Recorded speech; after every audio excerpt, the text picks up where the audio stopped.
Au cœur de la société. Au cœur de la société est une émission préparée en synergie par les radios Inzamba, Agateka Kawe, Radio RPA, Idjouya Wanyagihugu, ainsi que la radio-télévision Renaissance. Au Burundi, plusieurs personnes sont arbitrairement emprisonnées dans différentes maisons de détention. Plusieurs juristes indiquent que la cause n'est autre que l'ingérence des politiques dans les dossiers judiciaires, ce qui compromet sérieusement l'indépendance de la magistrature burundaise. Aujourd'hui, nous revenons sur le cas de la journaliste Sandra Muhoza, qui reste en prison sans aucun motif valable. Au cœur de la société, une émission présentée par Désiré Hatungimana.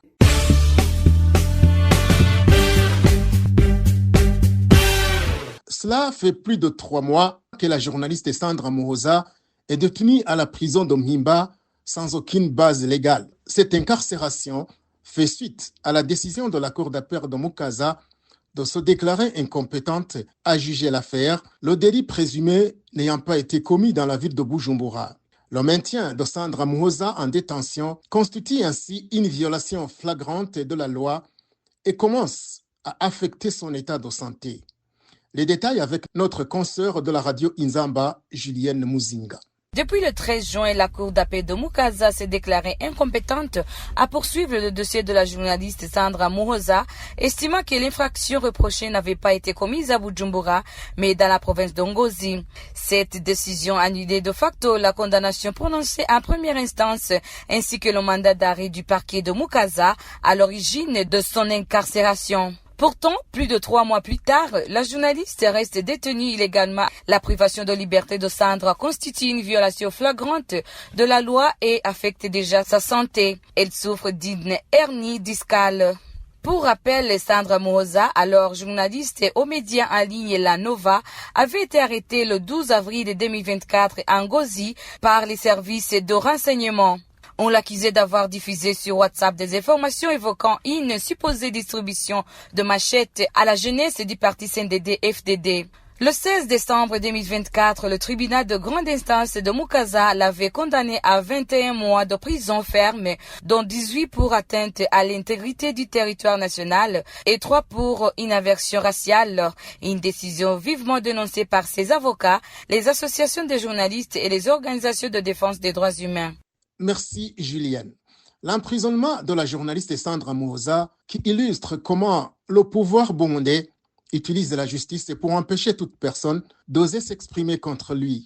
C'est ce qu'explique Anita Gateretse, chargée de la coordination des projets au sein de l'Action chrétienne pour l'abolition de la torture à Kat Burundi. Elle dénonce une violation des lois dans les circonstances de cette arrestation ainsi que des accusations non étayées par des preuves. La Kat Burundi demande la libération de cette journaliste et appelle les autorités burundaises à faire preuve d'humanité et à respecter les lois ainsi que les engagements internationaux auxquels le pays a souscrit.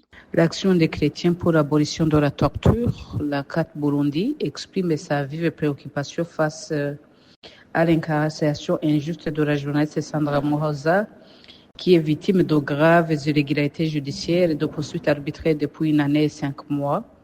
En effet, le dossier de Sandra Muhoza est entaché de violations manifestes du Code de procédure pénale burundais, qui garantit normalement à tout justiciable le droit à un procès équitable, à la présomption d'innocence et à une défense effective selon le Code de procédure pénale.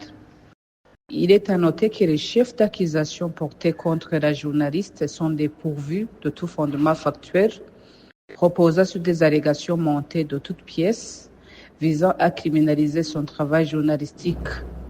L'absence de preuves tangibles et la précipitation dans la procédure judiciaire révèlent aussi une instrumentalisation de la justice à des fins de répression. Cette procédure porte atteinte aux libertés fondamentales car sur le plan national, que ce soit la Constitution nationale, elle garantit la liberté d'expression et de presse ainsi que le droit d'informer et d'être informé. Donc, l'incassation de Sandra constitue une violation directe de ces dispositions constitutionnelles. Sur le plan international, le Burundi est lié par le pacte international relatif aux droits civils et politiques, garantissant une liberté d'expression, la Charte africaine des droits de l'homme et du peuple, ainsi que d'autres instruments. Ceci s'inscrit dans un contexte dépressif qui est là, qui a été instauré par le pouvoir, ce qui fait que le cas de Sandra s'inscrit dans un climat de verrouillage accru de l'espace civique au Burundi, marqué par la criminalisation du journalisme indépendant et les attaques répétées contre les défenseurs des droits humains. La CAT Burundi demande la libération immédiate et inconditionnelle de Sandra Muhoza. La CAT Burundi appelle les autorités burundaises à respecter les obligations nationales et internationales en matière de protection des journalistes et de respect des droits à un procès équitable. La CAT Burundi exhorte aussi la communauté internationale, les mécanismes régionaux et onusieux à maintenir une vigilance accrue sur le Burundi et à soutenir les journalistes et les défenseurs des droits humains injustement poursuivis. C'est par ce clin d'œil d'Akat Burundi que nous mettons un point final à ce magazine au cœur de la société. Merci de l'avoir suivi. C'était l'émission Au cœur de la société.